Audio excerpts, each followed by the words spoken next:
ఆయన ప్రేమను రుచి చూచినటువంటి వారు, ఆయనతో కలిసి అడుగులో అడుగు వేయాలని అనుకున్నటువంటి వారు ఈ యొక్క అవమానాన్ని, నిందను, వాటన్నిటిని కూడా ఎలాగా చూస్తారంటే చిన్న విషయాలుగా చూస్తారు. హల్లెలూయా, హల్లెలూయా. నీవు చిన్న చిన్న విషయాల గురించి నీ మనసును కలవరపెట్టుకోవద్దు.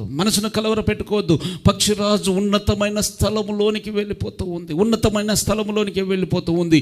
ఇక్కడ ఉన్నటువంటి పెద్ద బిల్డింగ్స్ కూడా అవి చిన్నగా కనిపిస్తూ ఉన్నాయి. అదే బిల్డింగ్ దగ్గరికి వచ్చి చూస్తే అది నువ్వు చూడలేనంత, నువ్వు ఎక్కలేనంత ఎత్తైన ఆ యొక్క బిల్డింగ్గా కనిపిస్తూ ఉంది, ఎత్తైన సమస్యగా కనిపిస్తుంది, ఎత్తైన కష్టముగా కనిపిస్తూ ఉంది. ఎప్పుడైతే నీవు పక్షి రాజు వలె పైకి ఎగిరిపోతావో నీకు వచ్చేటువంటిది ఏమిటి తెలుసా? ఈ చిన్న విషయం గురించి నేను ఆలోచిస్తుంది. ఈ చిన్న విషయం నాకెందుకు?